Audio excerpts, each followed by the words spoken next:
Okay, so let's try question 10, which does look like it's got quite a few parts to it, but let's just break it down, and I'm sure we'll get there. So for part 1, we're supposed to find the coordinates of B and C. So B is on the x-axis, and C is on the y-axis. So what we know straight away is that for the point B, because it's on the x-axis, y is going to be 0, and for point C, because it's on the y-axis, then x is going to be 0. So I'm going to put it there for me just for now.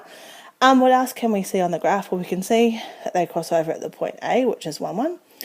And we can also see we've got this curve here, y equals x minus 2 to the power of 4. And so what we know is that that curve there will sit on the x-axis at the point 2. Okay, so we'll just sort of, I guess, just analyse the situation for what it is so far. Okay, so let's try and use the tangent line to try and find this point B. So we know that the tangent line is going to have the same gradient as the curve at that point. And how do we find the gradient of a curve? We differentiate to get the gradient function. So let's go ahead and do that. So we know that y equals x minus 2 all to the power of 4. So then when we differentiate that, dy dx, we're going to get 4x minus 2 all to the power of 3. And we have got a composite function there, so we should always check. Inside the bracket, we've got x minus 2. When we differentiate that, we just get 1, so that's fine. Okay, so at that point, we know x equals 1. So if we substitute in to get our gradient, 1 minus 2 all to the power of 3, we're going to get negative 4 as our gradient. Cool. So now we know the gradient at that point, and we already know one of the points, which is 1, 1. We can use those two bits of information together to find the equation of a line. Using this formula here, remember, m times x minus x1 equals y minus y1. So if we put in negative 4 for m, 0.1 for x, and the value 1 for y. Oops, I don't know why I was trying to do a bracket for some reason at that point. Like that. And we don't have to rearrange it, but it will probably make it easier for us to find where this cuts the x-axis later on. So if I expand this out, I'm going to get negative 4x plus 4 equals y minus 1. So y equals negative 4x plus 5. Okay, so now I've got the equation of this line here. To find out where it cuts the x-axis here, I know that y is 0. So if I just move over to this side here. So when y is 0, so we set y to equal to 0, we've got 4x plus 5. So if we rearrange that, we get 4x equals negative 5. So x equals 5 over 4. And we can leave that as a fraction, and that's all fine. So that means our point B is at the point 5 over 4 and 0. To find the point C, we have to use the perpendicular bisector of A. Sorry, I call it a perpendicular bisector, but it doesn't technically have to cut through the midpoint. It's the normal, and the normal kind of is like a perpendicular bisector in that the gradient is the reciprocal with the sign changed to the gradient of the tangent. So all I need to do is recycle my gradient from before, but this time make it the reciprocal with the sign changed. So for this one here, the m value now is going to be 1/4. I'm still going to use the same point, so I'm going to use the same point 1, 1, and I'm going to make another equation out of all of that. So let me just try and move all of this stuff up. Got a bit more space. That's good. Okay. So let's go back and use that same equation. So this same equation here, I'm going to use with this value here. So 1/4 x minus 1 equals y minus 1. And again, I'm going to rearrange this into y equals mx plus c form, just so I can use it then to find where it cuts the y-axis, which will be the same as the plus c value of y equals mx plus c. So if I expand that out, I'm going to get x over 4 minus a quarter equals y minus 1. So in this case here, y equals x over 4 plus 3/4. So in y equals mx plus c form, the plus c is where it cuts the y-axis, which is what we want for our point c. So our point C, we know now, is at 0 and 3/4. Cool, so we've got our two coordinates for B and C. Okay, on to part 2. So I'm just going to quickly write over here what our points were again. So our point C from before was the point 0, 3/4. And our point B was the point 5/4, 0. I don't think we actually need point B for this, but anyway. Right, so we have to find the distance AC. So we know the distance between 2 points is going to be with this formula here. So we're going to take the difference between the x parts and square it, and add that to the difference between the y parts and square that. Just make that longer. If you don't want to remember formulas, you don't have to remember the formulas, just remember we're going between A and C, so it's like making a right angle triangle, like so. That's our A point and that's our C point. So all we're doing is we're working out how far apart are the x values so we can get the width of the triangle, and how far apart are the y values so that we can get the height of the triangle, squaring them and adding them together just like you do for Pythagoras, right? So yeah, it's all good. So if we work out the difference between the values, I'm just going to write the point A up there, because actually all I'm doing is point C and point A. I don't know why I wrote point B there. Anyway, right. So difference between the x components of A and C is like 0 minus 1 squared, and the y components are 3/4 minus 1 squared. We take the square root of that. So what do we get? We get the square root of 1 here plus 3/4 minus a quarter, minus 1 is negative quarter. Negative quarter squared is 1 over 16. Okay, so this part here might have been the part that sort of threw you a little bit.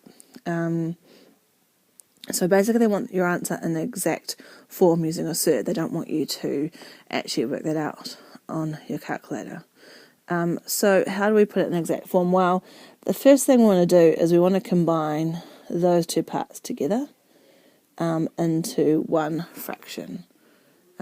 So over here, if I keep it all as one part, that's going to come out to be 17 over 16. So you can just do that on your calculator. You don't have to have crazy algebra skills. Or if you did have good algebra skills, 1 is the same as 16 over 16. So when you add them up, you get 17 over 16, which is fine. And then how square roots work is that you can apply them to the numerator of the fraction and the denominator of the fraction, because they're joined by a division sign here. So the root of 17 doesn't simplify down to anything, but the root of 16 is 4. I think I get why you probably voted for that one, because I don't know if we've done anything that looks immediately like that. But in some ways we kind of have done things where our general rule has been to combine fractions together. And we do that in the trig identity questions. We often combine fractions together. So, I mean, it's not, but in this case here, it's not even an algebraic fraction. So you could put it onto your calculator and just put 1 plus 1 ABC 16. It would give it to you as a fraction, as long as you turn it into an improper fraction, which is the D over C button on your calculator, then it'll be fine. Of course, if you've got a blue Mohobe calculator, it probably just does that for you anyway. Okay, and on to part 3. So we're finding the area of the shaded region, which we love these ones. We love them, which is probably why it wasn't voted as much as the other two parts of this question. But I'm going to do it anyway, because it's for fun.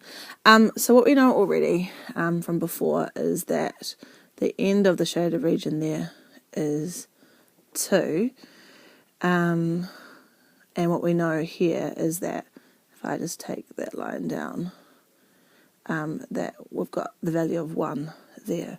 But I've taken that value down because what we have is sort of similar to what we've done before. We're going to have to do some subtractions of some areas to get the shade area that we want. In this case here, what we've got is the area under the line. So that's the point 1, 1 up there. This is the point B, which was, from memory, 5/4, 0. And this point here, which is the point 1, 0. So this part here is this triangle here, which if we work out the area under the line for, if you remember from before, the equation of that line was y equals negative 4x plus 5. Okay, and then what we have at the same time is also from the point 1, 1. We have this curve that goes down like that to 2, and it also starts at 1. Okay, so we're going to have to do some integration to work out the area under that curve, using the equation x minus 2 to the power of 4. And then if you put those two together, what we're going to get, so that's the curve part there. And if we take away the line part, the area under the curve, we're going to get the part that we want, which is the shaded area there. Okay, so that part minus that part will equal this part here, which is the shaded area. Okay, so hopefully we're getting a little bit more comfortable with doing these either areas or volumes where we have to take one away from the other to get what we're actually after, in this case here. So I've said to you before, I'm going to use integration for both, the area under the line and the area under the curve. If you really wanted to, you could see that that's a triangle, so you could actually just work out the area of a triangle using half base times height if you wanted to. I'm just going to stick with integration just so that we've got something that always works, no matter what the shape ends up being. Yeah, so that means we're going to do this. We're going to work out the area. Whoops, just realised something. I've done this the wrong way around, haven't I? Which area is bigger out of these two? If you look at the diagram, the area that's going to be bigger is actually this one here.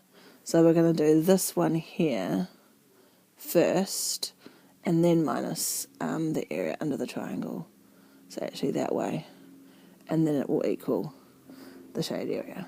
Okay. So over here, I'm going to integrate between 2 and 1 for the area under the curve, so x minus 2 to the power of 4, and then I'll take away from that the area between 5/4 and 1 for the line negative 4x plus 5. So as is a bit of obviously integration and then substitution from here. So if I go to my square brackets, this is going to become x minus 2 to the power of 5, all divided by 5, or times by a fifth if you wanted to. And again, we just quickly check in here. When I differentiate this, I get 1, so I'm not going to have to worry about dividing through by anything else to cancel that out. So that's all fine. And then I'm going to do the same thing over here. I'm now doing it between 5/4 and 1. And this is going to become x to the power of 2, and this is going to become negative 2 out the front, plus 5x. Okay, so all we have to do now is do some substitution, and we've got it. So if I do two really big brackets like this, if I substitute 2 into here, 2 into here, I get 2 minus 2, which is actually 0. So that's going to come out to be 0. So let's put in 1, but just remind yourself that you've got a 0 there, because it's going to be 0 minus whatever happens when you put 1 into here. And when we put 1 into here, we get 1 minus 2, which is negative 1. Negative 1 to the power of 5 is negative 1. So it's going to become negative a fifth. So negative 1/5 for that part there. Alright, over here, we're going to put in 5/4 first of all. into our expression. So if we substitute in 5/4, I get 25 over 8. And if I substitute 1 into the equation, I get, what do I get? Negative 2 plus 5, so I get 3. Like that. Cool. So when I work this out over here, I get 0 minus 5, so that's just a fifth. And over here, I get 25 over 8 minus 3, which comes out to be an eighth, I think. So all up, my answer is 1/5 minus 1/8, which is 3 over 40.